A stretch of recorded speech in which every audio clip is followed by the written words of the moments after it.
idha arada shay'an an yaqula lahu kun fayakun. Bwaba ina kyayagadde agamba bugambi kibeere ne kikola ki ne kiba. Kyova olaba omusango munene kijja n'omuntu mu Busiraamu okkeera enkya omusiraamu mwabali wana abasiraamu teri akakasa nti no Allah jalla gye yazaala omwana kitera kikakasa wabula okwetaba obwetabi ekyo kinene mu binene okwenyigira. Allahu akbar. Olwokuba nti n'ensonga zino tezikwatagana nzikiriza ab'ebitiibwa ebintu ebirala bisobola okuzannyirwamu ezzambi ly'obwenzi. Kyova olaba omuntu okumubalako nti naayenze obwenzi buli obumutuukisaako okukubwa emiggo bw'aba si mufumba emboko 10 omufumbattibwe obwerere kasita businkana. Naye awamu n'ekyo ng'okukwata mu ngalo bakuyita kwenda naye obwenzi buli bwennyini nti okubwa emiggo kasita obwerere businkana obw'omusajja n'obw'omukazi. Kitegeeza ki nti omuntu asobola okunywegera omukazi n'amukola ebintu byonna naye buli watateeka bwerere bwe ku bwerere bwa mukazi oyo haddu sharia omufumbo temutta. Era bw'aba musajja takuba maki ebyo bisobola okuzannyirwamu. Obubbi abanga omubbi Allah jalla jaga nti no omuntu bwabba ne kikakata kumutemako muki naye senga oteeka wali ssente zo oyingidde muzinolekawo emitwalo 2 kale neweeba ku mmotoka n'ogireka waggulu ne baginya omusajja n'agitwala. Era bw'ojja nti no bazimbye tubuuza wazireseewa anti nazirese ku mmotoka ate gwe tukube emiggo. Kati ebyo bisobola. Kyova olaba omuntu anyakula essimu ate tebamuyita mubbi. Allah jalla jalaalu alina erinnya lye yamuwa otambula nakunyakula kuba tessimu alina erinnya lye yamuwa Allah. Kati ebyo bisobola okuzannyirwamu okunywa omwenge awamu n'ekyo nga mazambi manene. Riba kyova olaba omusajja alina emaali nga ya riba abuuza emaali yange ya riba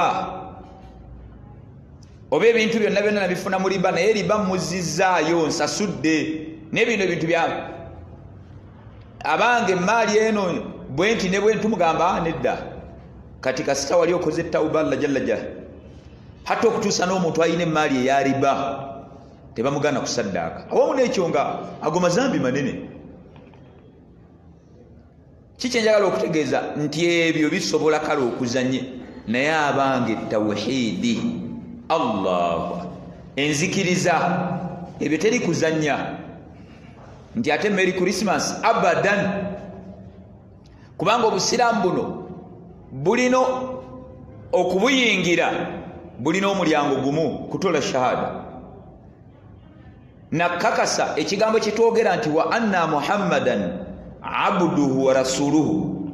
Ekyo ekigambo kakasa mbuno kakasa mutima gwange nenjatuza n'olulimi lwange nti Nabbi Muhammad muddu wa Allah ateera mbaka we. Ekyo kiba kikiikiridde ababaka bonna ng'oyingira obusiraamu naye ate okubufuluma bulina amakubo mangi. Bino bwenzi, kunywa mwenge, kulya bisiyaga, kulya riba, gonna mazambi manene ago yinza okugazanyira mukali ne baga naye abange tawhiidi tosemberera kintu kirimu nzikiriza ojja kusula obusiraamu ebyo tebizanya kubanga enzikirizo ozanyira ku munene Allah ebyo tebizanya.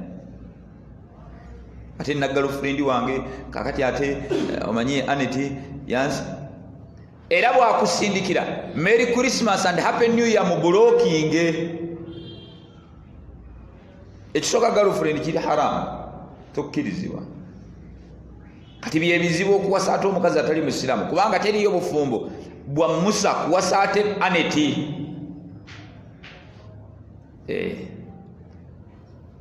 Olw'okuba nzikiriza, Allah jalla jalaalu yakubiriza nnyo ogondera bakadde baffe mu mbeera yonna, hatta okutuusa ng'okumanya omukadde yagenda wala, omukadde asobola n'okugamba omukazi mute, ng'omukazi musiraamu omwagala, musiraamu buga nti no mute. Ekyo kita kitono. Omukadde atuuka n'okugamba kitaawe oba nnyoko, kale maama, ng'ogenda mu hijja, ogenda kukola mpaji, empaji ya 5, ogende Makka mu hijja, mu hajji. Kitono ekyo, ogenda mu hijja, abange kitono. Naye ogenda maama mulwadde, taata mulwadde, owaddeyo obukadde 2, yeetagisa obukadde 10, obusiraamu bugamba togenda. Obusiraamu bugamba togenda, sooka ojjanjabe maama, togenda Makka, jjanjaba maama, kyekiri awula, jjanjaba taata. Naye ebyo byonna lwaki? Kankwena kino, omuntu olw'okulabira ennyo abakadde n'abayisa bulungi, Allah jalla jalaalu akusonyiwa. Imamu Ahmad yagamba birrul walidain kafaratun ala al-kaba'ir.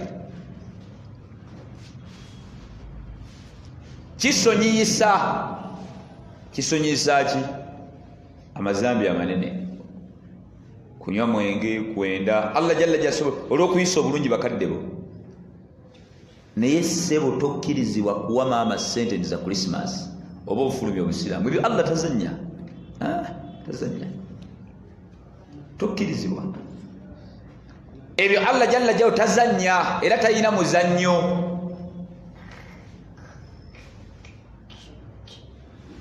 Merry Christmas. Anti kakati atolaba neiba simanya mbadde muwa ku dhuhiya muwe ennyama, kakati anti kati ate naye andeetedde, omanye olunaku lwabwe, anti kati ate nnyinza ogiganda n'atasiramuka. Gwabasiramula, gwabasiramula, basiramukira ku mmere, gwabasiramula. Bw'anaakuleetera embizzi, anti kati anti munnaye embizzi eno agireese, kati ate bwe naagaana oggirya, kakati embizzi eno ayinza okunyigobanyiganyiga. Gwe nawe va mu busiraamu oba oyagala. Kyokka muno olina ky'obwongerako. Buno obusiraamu bubwo. Ekyo kiraga obunafu. Mutegeeze Matayo nti ennyama nze nkuwa ku dhuhiya naye ndi musiraamu. Era owangaale ng'omukoowoola, siramuke, ave mu katemba okulowooza nti no Yesu mwana wa Katonda. Ekyo kinene. Yesu mwana wa Katonda. Lwaki si Adamu? Tulaba mbuno shaitaani mbi. Tulaba nti no shaitaani mbi. Omuntu n'alabanga kinene okubeera nga Allah jalla jalaalu, Isa bun Maryam, Yesu ayina maama nga talina taata. Ekyo kinene eri Allah. Olwo Adamu atalina taata ne maama. Tulaba nti no shaitaani yababuzaabuza. Tawhidi tebazannya, tuddamu kubuuzabuuza bibuuzobuuzo ebyo. Nnyoko muweereze kati ate sente za kulima, oba si ekyo mugulira maama nze emmere yange eya buli kaseera gye nkuweereza, ndi musiraamu. Ebyo tebazannya. Olwokuba baseekama baagalayagala obbawaana, mulina obusente bwebawa, buli kimu ne bawewa. Neddiini ogendagenda mu kabbuli wekka, seeka agenda kubuuza ebibuuzo bibyo naawe bibyo. Ekyo kinene. Tawhidi tazannya. Bamugamba tutendere omulezi wo Allah, tutendere Allah wo. Allah namugamba bagambe qul huwa Allahu ahad. Ali atya? Allahu samad lam yalid wa lam yulad. Ebigambo ebyo byokka ebyo ne bifuula nga bw'osoma essuula eyo emirundi 3 Allah akwempera ng'omuntu asomye Qur'ani namba, olw'okumwawula n'okumutukuza. Ozanyezanye lwa girlfriend, Merry Christmas and Happy New Year. Gwe budala Allah yakwagala n'akusiramula, yakwagala Allah n'akusiramula. Kyobula mu hadithi ya Ubada bin Samit radiyallahu anhu, Ubada bin Samit radiyallahu anhu yagamba nti Nabbi Muhammad sallallahu yagamba man shahida an la ilaha illa Allah wahdahu la sharika lahu wa anna Muhammadan abduhu wa rasuluhu wa anna Isa ibn Maryam abduhu wa rasuluhu. Kyenjagaddemu ekyo. Ne Isa mutabani wa Mariyamu gwe bayita Yesu, amanya ne bagenda nga bagafuulafuula olw'okwagala, gwe bayita Jesus ne bagenda nga bagafuula. Kati ne Adamu, kati Adamu ate mu luzungu bayita bati, Adamu mu luzungu bayita bati. Allah yabanyoola omanyi batetenkanya. Kati ate Adamu, Allah wallahi yatuwa eddiini Busiraamu. Omusiraamu yasooka mu nsi muno yali Adamu. Babuuza omulokole yasooka. Era nabo bajja gamba Adamu, ng'obabuuza Adamu abawa ddiini ki?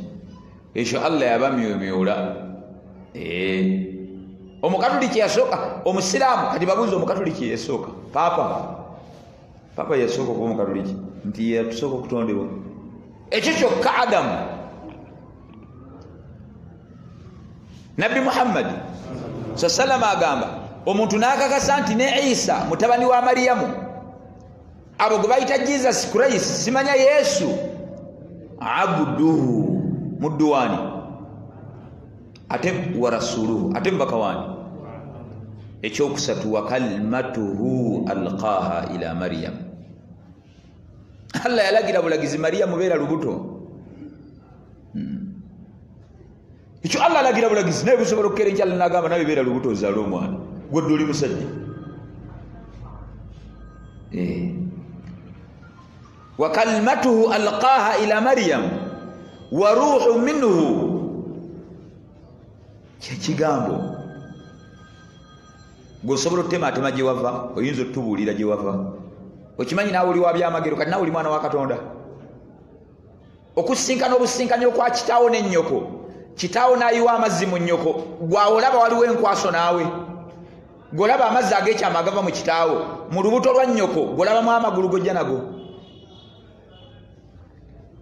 Biyungo ki ebijjira ku mwana nga biri mu lubuto lwa maama? Biyungo kibyogere nti anedda ebyo mu buli mukazi bibeera munda, kibumba, mutima, ago magulu. Ebyo bibeera munda we, amagulu abeeramu n'amagulu mu lubuto, abeeramu n'emikono mu lubuto. Naawe oli mwana wa Katonda, gwe naawe oli wa byewuunyo. Olaba gwe mazzi ag'ekyama, golaba amazzi ag'ekyama galina enkwaso naawe. Amazzi jasi gayingire mu bwerere bw'omukazi, gayingire mu nnabaana, gabeere omwo. Kyeki muntu lwa maama. Essaawa eno tusale omukazi yenna yina tulaba oba ayinamu amagulu. Omukazi yenna yina omwana omuwala tujje tumubaage mu lubuto tulabe oba ayinamu ebiyungo ebirala, amagulu munda. Nti anedda ago amagulu anti baagamukoleramu, kati buli lwanafuna olubuto nga Allah jjooka ateekako, oba aliwo emikono. Ekyo waliwo kirabyeko. Naye omwana bw'azaalibwa taba nabyo ebyo. Gwe ekyo kyokka kyokka, ekyo nakyo si kyewuunyo. Naawe oli mwana wa Katonda, gw'obadde okimanyi naawe okutondebwa kunawe wava mu ggulu.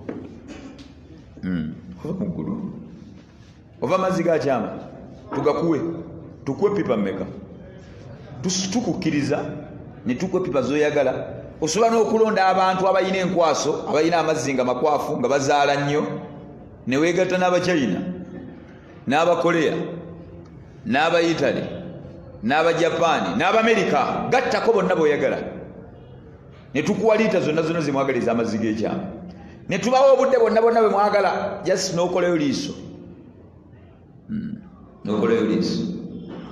Ne Allah gy'atonda bava mu ggulu, bava mu ggulu. Naawe oli mwana wa Katonda, naye ne mbeera nga muzannyazannya ebintu by'ekisiru. Allah bamuzannyirako bwe batyo, obuuzabuuza ebintu by'ekisiru ku mmere gy'ogenda okulya ogende mu kayu. Anti kaakati omanyi njalebe nno, anti ono neyiba wange kaabulenga ne neyiba.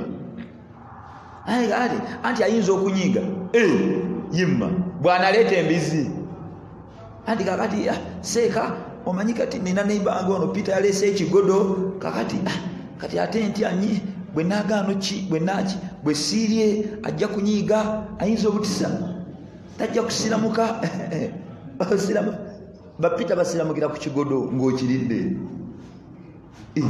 Yimma ate n'embizi kalekaleko kugirya eyo yaddeko ng'agikuleete ku lunaku olulala naye ate emmere okugikuleetera olw'okukuza Krismasi ekyo nedda ebyo tawhidi temulimu kulegeza tawhidi temulimu kulegeza mulinde baseeka bammwe abali b'omuceere bajja kulegeza naye na Allah jalla jalaalu wajja b'emigo bajja kugitegeera ennaku zino piraawo ate akyaliwo ereze edduwa kati okyafumba emmere y'okudduwa ne bagiryani agenda giri tomanyi gwe biri mu nsi bayite baseeka olaba banagikuliira leka tuwe sente omuceere ennaku zino tugutya agamawuledi ezedduwa satwana oyo piraawo n'enkoko awo tomanyi kiri mu nsi buli omu tatya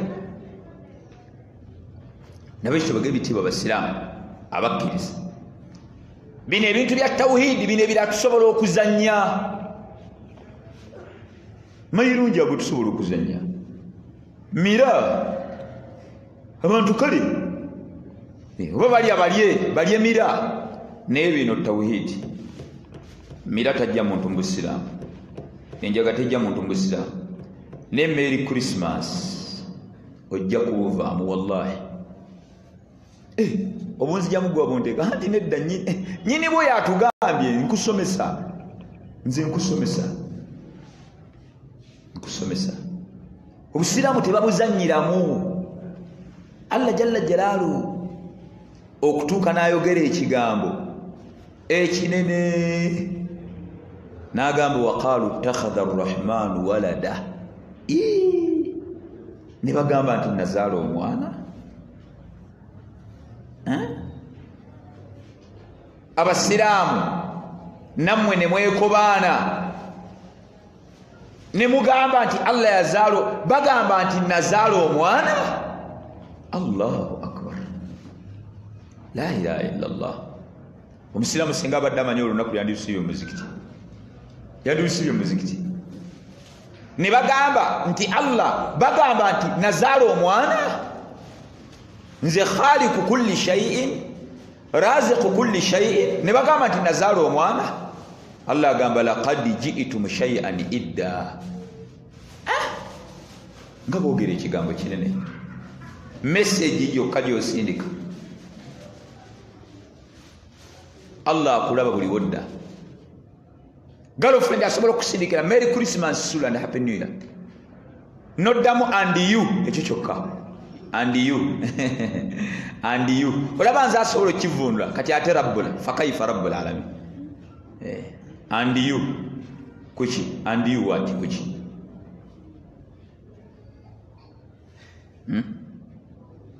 anti kakati omanyi anti mukyala wange omanya nti yasiramuka ewa bwesirwa siraamu kati anesibyeko era akaaba agamba wesiiwe Christmas waabwe agenda kunoba oyo mukatuliki oyo goba ajjeyo kalaze entuufu goba olina musota goba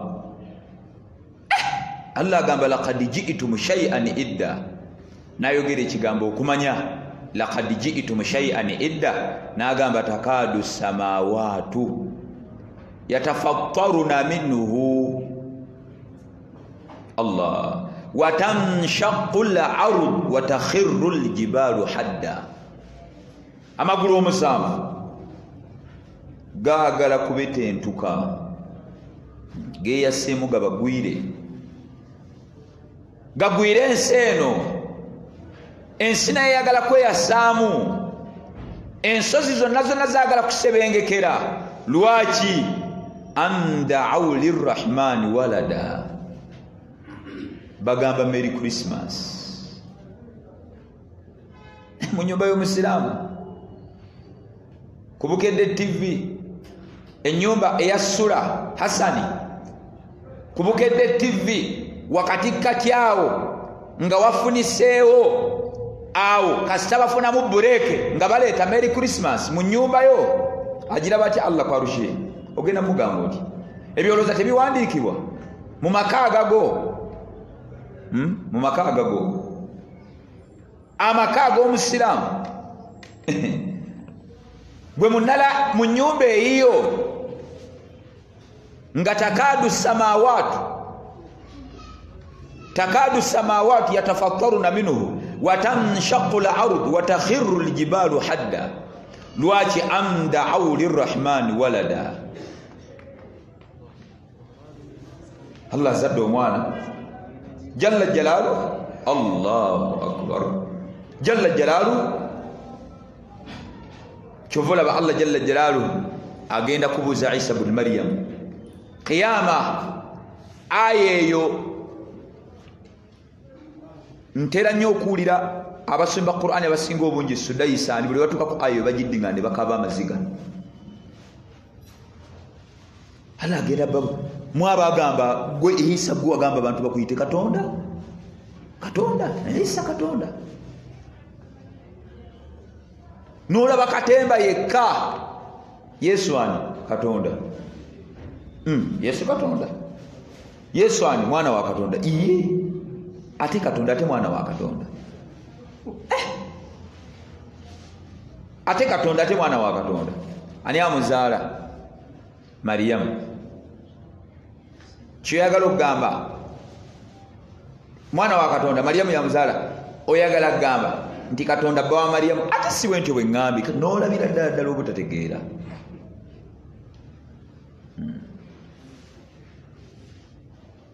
Temwesembereze ebyo. Tusobola okukkiriza okukwata ku mira, okumukwatako n'otambula naye mu nsawo. Oyo osobola okumusemberera mira n'amayirungi ne shisha n'enjaga. Ebyo tusobola okukkiriza, naye tawhidi nedda teri. Obuzanyira mu Busiraamu bwo. Kyovola abantu bangi Nabbi Imamu Zakariya rahimahullah yagamba abantu bangi balowooza Basiraamu naye ng'Obusiraamu babufuluma dda nga tebamanyi emmere ey'olunaku olumu. Mwagala genda mu firimu, mwagala genda ku bikujjuko, teri abagaana mugende. Ne walaqad ji'tumuna furada kama khalaqnakum awwala marra. Nabi kituboge bitiibwa abaddu ba Allah jalla jalaalu, ebintu byonna iseeka nkole ki? Bagenda jindeetera wakasiramuka Christmas wakasiramuka. Ekyo ekibuuzo kibuuza buli mwaka wakasiramuka, oli musiraamu mupya. Vaawo genda mu ddarasa bagambe siriyo, anti seeka beera banninda. Kale bwe baba bakulinzi ne bagireeta eyingire mu nnyumba, ate naawe ofune omukristaayo omulala ogimuweereze. Tolya, sijja kukuta. Kati enkoko tetubasalira, era lwaki obuuza ekyo? Kati bw'onoogisala, kati enkoko kati bw'onoogisala, era lwaki obuuza kyankoko? Ekinkoko kirala, agamasala malala. Kyokakati ate kati anti tetusala ate agamasala malala, agamasala g'enkoko malala. Era onoonya olukwesikwesi oli ebibumba byayo. Situjja kukkiriza agamasala g'enkoko malala. Agamasala g'enkoko malala.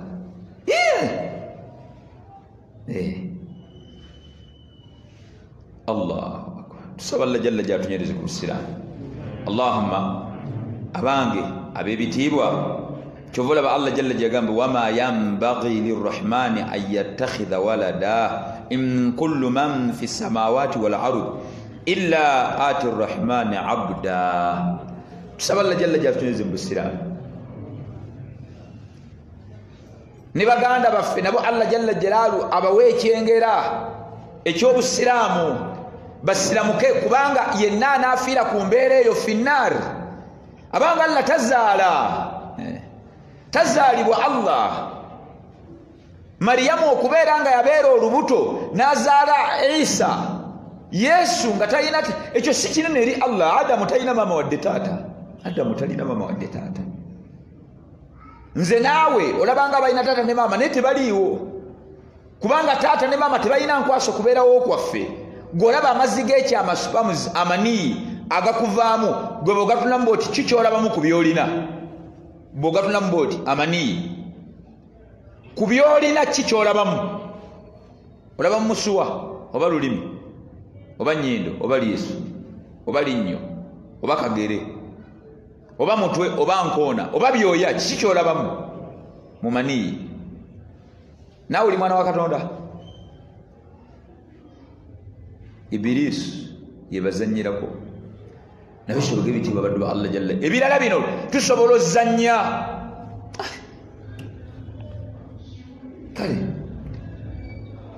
sala beera mu dduwa tekigaana seeka kyogamba sobola okuwummuza amayirungi gange nemira osobola okugawummuza nosobola nogateeka mu muzikiti mu maaso go ng'osaala ate nga tulina mu social distance sobola okugawummuza siinaako nsawo sobola okugawummuza seeka kyogamba sobola okujja n'eccupa yange ya bbiya mu mpale yange nina kano akaveera k'ebitaano sola yange etuuka jangu nako saala si waliwo ki nga mpunya omwenge nyingira omuzi nga mpunya omwenge jangu naye oyo azaaza Allah nedda ne waba yambadde essuuti ya bukaddaana ng'awunya akawo ak'emakka naye nga ayinamu entegeera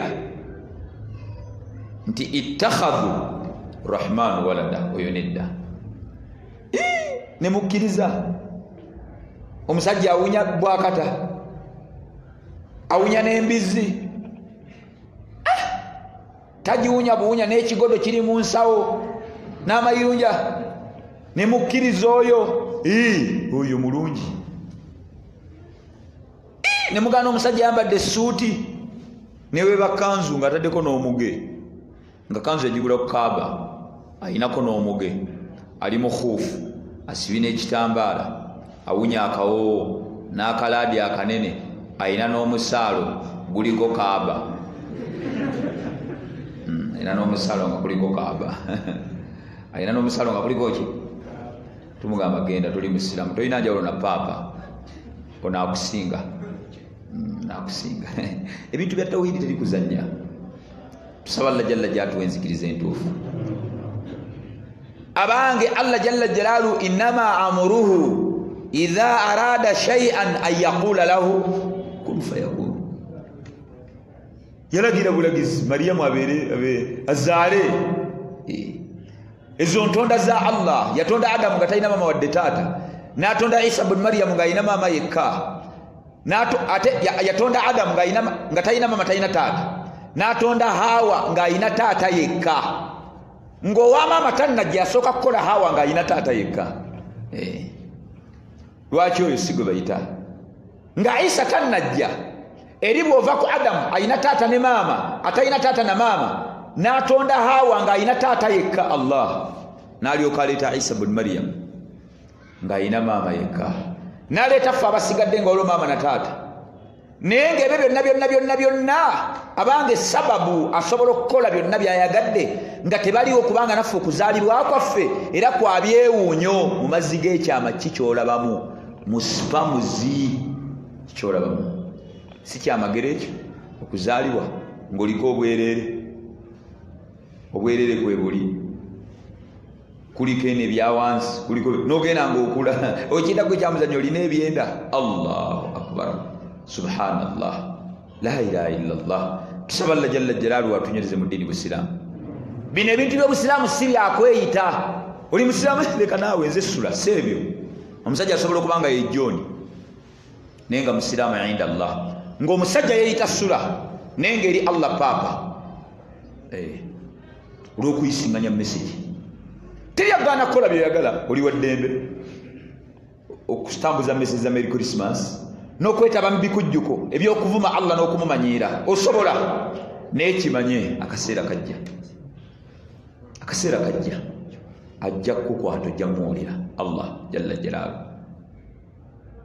akuleseewo weddeko ekisembayo abaddu ba Allah jalla jalaaluhu obusiraamu buno tewali kye butaayogerako kubanga ddiini eva eryani olunaku lumu Aisha radiyallahu anha anyumya Nabbi Muhammad sallama bamubuuza ani taun ku bulwadde buno obwa covid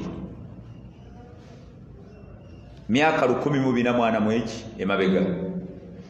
Nabbi yabuuzibwa, Aisha aliwo nga nabbi bamubuuza, omusajja abuuza nabbi, ya obulwadde bwa covid obwa corona obwogerako ki?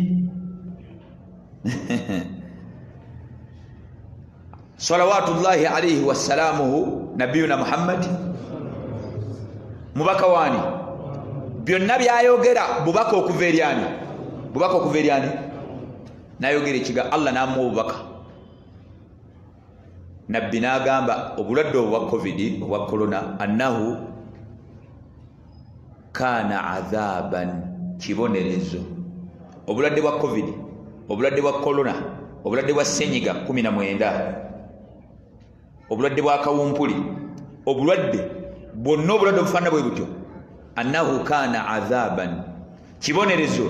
Yab'athuhu Allahu ala man yasha, obulwadde obwo Allah jalla jalaalu abuteeka kwabo baba ayagadde, si mu batali abasiraamu, mu bantu bonna.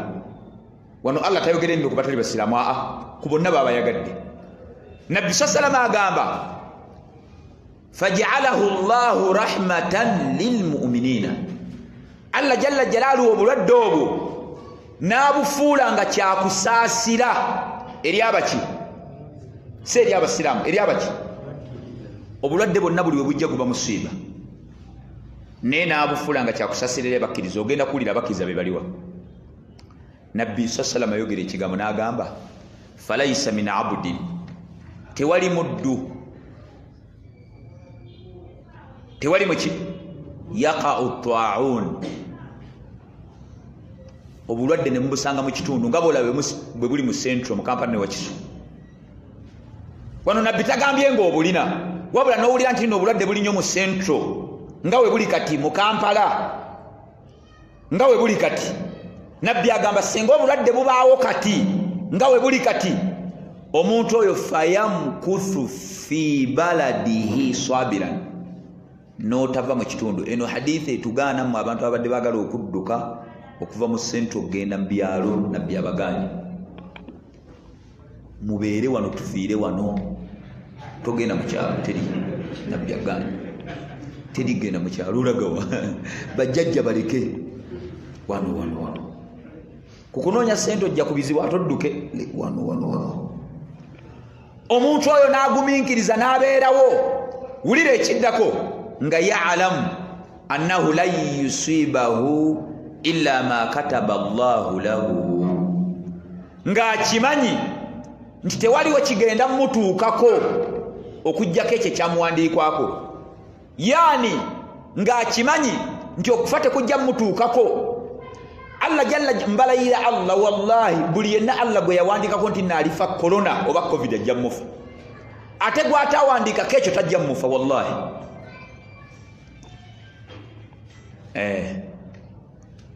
Ne bw'alibanga yamwandikako nti ajja kufa corona nga mwana ali mu lubuto ne luvaamu buvi nga kijja mukwata,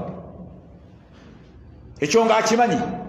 Omuntu oyo bw'afiira wano nga tadduse afanga shahidi. Eyo hadithi eri mu Sahih Muslim ne Bukhari. Era hadithi endala Nabbi Muhammad yagaana, ate neno yayogerera ddala, yo kanji basomere eno yayogerera ddala, yagaana n'akiteekerawo ddala. Yagamba Nabbi Muhammad, yagamba at-ta'un, obulwadde bwa covid, rijizun au adhabun, kibonerezo. Urusila ala bani Israili, simu abakasooka, yakisindikira abaana ba Isiraili, au ala man kana qablakum, fa idha sami'tum bihi bi'ardhin, senga owulira obulwadde bwa corona nti businga mu kitundu kino oba bugudde mu kitundu kino, fala taqdamu alayhi, tukigendamu. Wa idha waqa bi'ardhin wa antum biha, abange senga mukusanga mu kitundu nga mwoli, fala takhruju firaran minhu, tuddukanga. Nabbi aganye sallallahu, Nabbi Muhammad. Abanga abasiraamu okwambala masiki okujja n'omusaalo mu mizikiti. Ministry of Health si yebagamba kino kiragiro okuva eri Allah ne Nabbi Muhammad okuteekawo measures zonna abange Allah ne Nabbi Salama. Wulira Nabbi Salama agamba mu hadithi ya Abu Huraira yagamba firra, weewale, duka, weekeke minal majdhumi, eri omuntu omulwadde w'ebigenge. Allahu akbar. Ebigenge asiran tebiruma. Omuntu afuna ebigenge tebina that pain. Ebigenge tebina pain. Wabula olaba ng'okutuseka akagalo. Ne Nabbi Muhammad alaysa fi'lu amri, n'alagira n'agamba omuntu ayina ebigenge, omuntu ayina ebigenge mudduke, mwewale, firaraka kal asad, nga bw'onodduka empologoma. Bwe kibanga Nabbi Muhammad atugambye kudduka wa bigenge, ate kati olwa senyiga, pulizi oba oyina senyiga muzikiti tojja, saalira ewaka. Senyiga yenna muzikiti tokola ki? Tojja, saalira ewaka. Kubanga bw'onooba naye obusiraamu Nabbi atugambye tukwewale tukudduke, kati ate tujja kudduka kuleka mu muzikiti, wabula gwe tujja kufulumya buki? Nabbi alagidde. Waliwo batera ogamba wa nze nkwata mu ngalo, naawe otya saba edduwa neyefuula nti ayina imaani. Wa teba imaani ago majinni, imaani eyawa gwasinga Nabbi. Nabbi yanditugambye temumudduka, yandigambye yamubuuzaganye mutolagane salaamu era omukwate mu ngalo w'ebigenge, ojja kusaba busabiddwa Allah. Ne Nabbi yatugamba kumukola ki? N'ayogera ekigambo ekirala mu hadithi eri mu Muslim. Waliwo omusajja yajja okukola baya eri Nabbi Muhammad ng'ajja okumubaya, baya okumuwerera, ekyo kinene. Nabbi n'afuna obubaka okuva eri Allah. Allah n'amugamba omusajja ajja okukolako baya ayina ebigenge, mulwadde wa bigenge. Nabbi n'asindika abaka n'abagamba mumugambe tajja.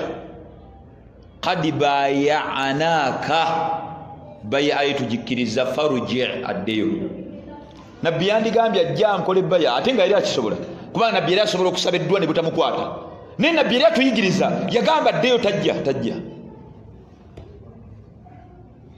Okukwata mu ngalo kiri sunna, kiri ki?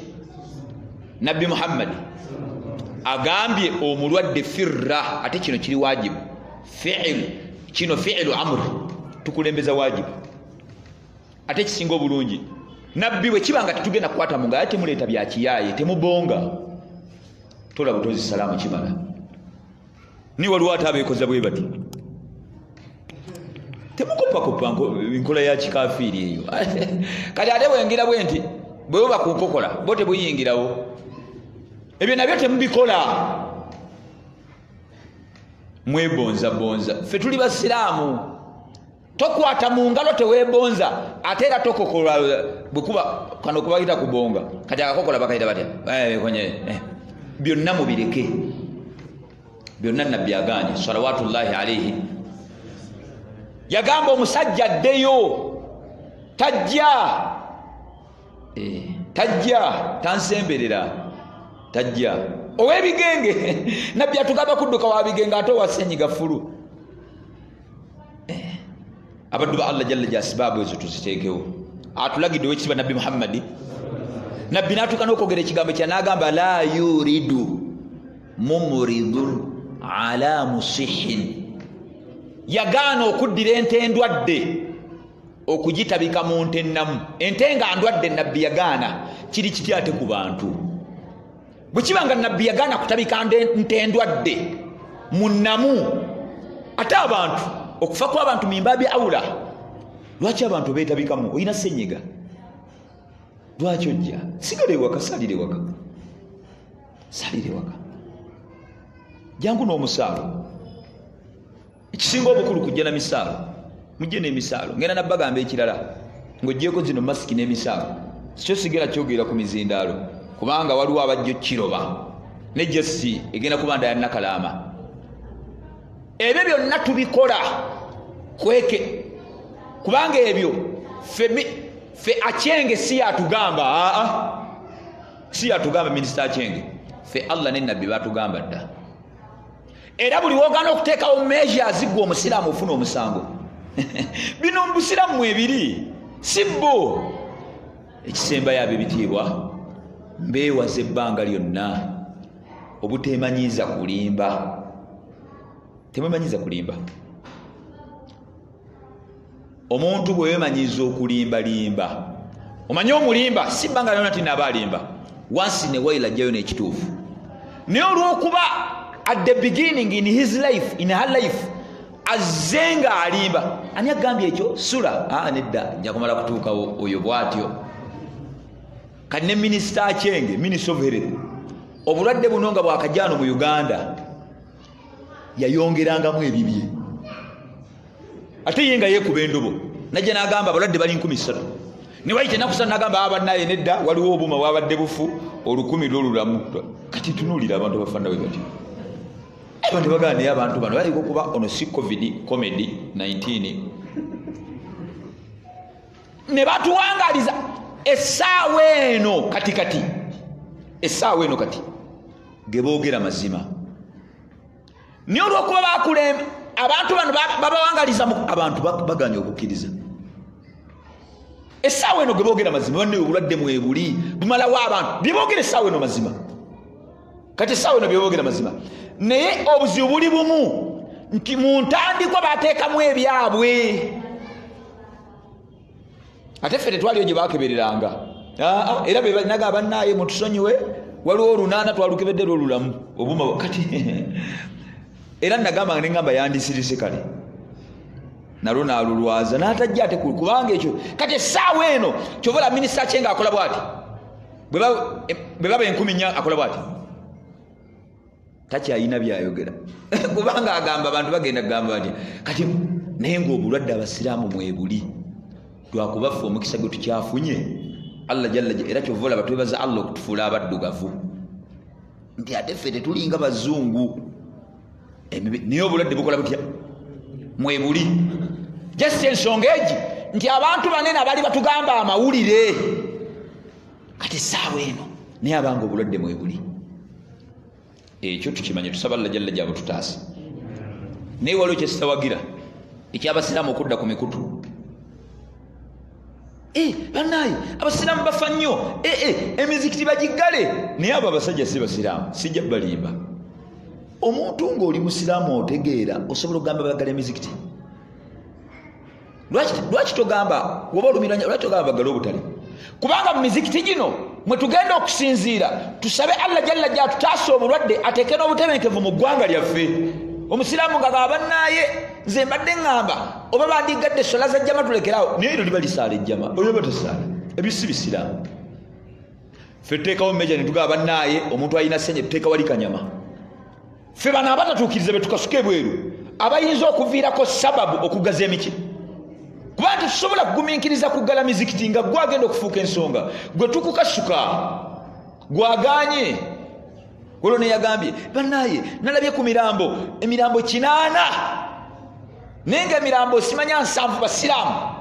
Kale oyo kumanya oyo muyaayi n'atabakuba kafaananyi we yatuukidde okusini n'atakuba mirambo egyo nga banne tetukyali myaka gya 7 alabika okubalowooza ali ku bantu b'omuji 6 sebo guno omulembe gwa digito bakube tubalabeko 7 nga balina sigida ye abange bali mu mizikiti ki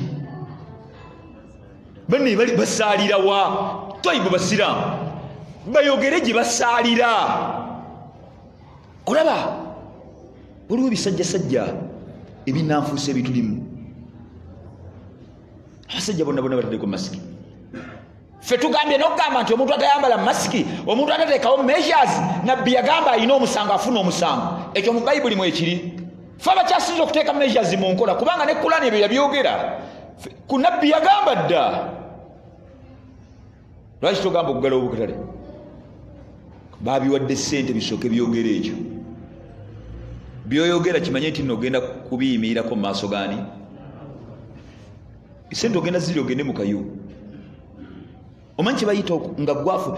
Nabali abasajja nabo baga owulira abasiraamu babe kye bagamba. Ndowooza muwulira.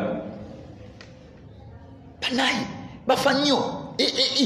obulwadde bubakwata nnyo tayib baliwa wano muli mugamba la mutajazi ani gwe musala naye yali alwadde kubanga bonna bonna mubamanyi tembamanyi wano waliwo ani yo babo basalira wa abasiraamu abangi be bagamba muti muli ntunga bagamba abasiraamu bangi basalira wa basalira mizikiti ki oba basalira kabaale oba be Kenya obulwadde bo ne tosavuwaza ate nnyo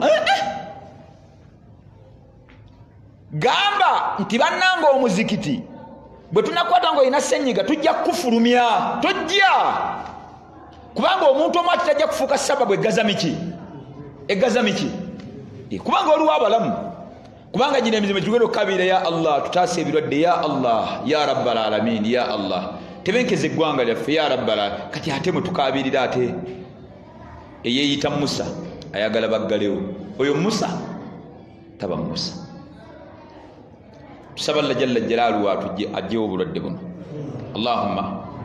Allahumma tunagezaako insha Allah tugezeeko abaddu ba Allah jalla jalaaluhu naye nga sababu esinga obukulu kusaba Allah kukabira Allah banne tukabire Allah jalla jalaaluhu banne teri sababu esinga bunene kusinga kusaba Allah tumusabe mutahajjudi ay Allah taso obulwadde ay Allah teeko obutemekevu mu ggwanga lyaffe abange line eggwanga liryoka kwatako disabira mu buli mbeera yonna kubanga umma yonna eri ku bunkenke gwe Zubairi saba Allah jalla jalaaluhu atutaase teri kinene kisinga ekyo bino byonna byonna tubikola Allah tugamba tubikole nite bina nkwaso na bulwadde wabula tubiteekawo kubanga kiragiro okuva mu Islam Nabi salama yatulagira naye abange sababu esinga obukulu ay Allah tutaase esinga obukulu dua tusaba Allah jalla jalaaluhu atutaase ya rabbal alamin tusaba Allah jalla jalaaluhu atusuusa tutaase obulwadde buno ya rabbal alamin tusaba Allah jalla jalaaluhu ateeka obutebe mu ggwanga lyaffe ya rabbal alamin subhanaka allahumma bihamdik ashhadu an la ilaha illa anta nastaghfiruka wa atubu ilayk subhana rabbika rabbil izzati amma yasifun wassalamun ala al mursalin walhamdulillahi rabbil alamin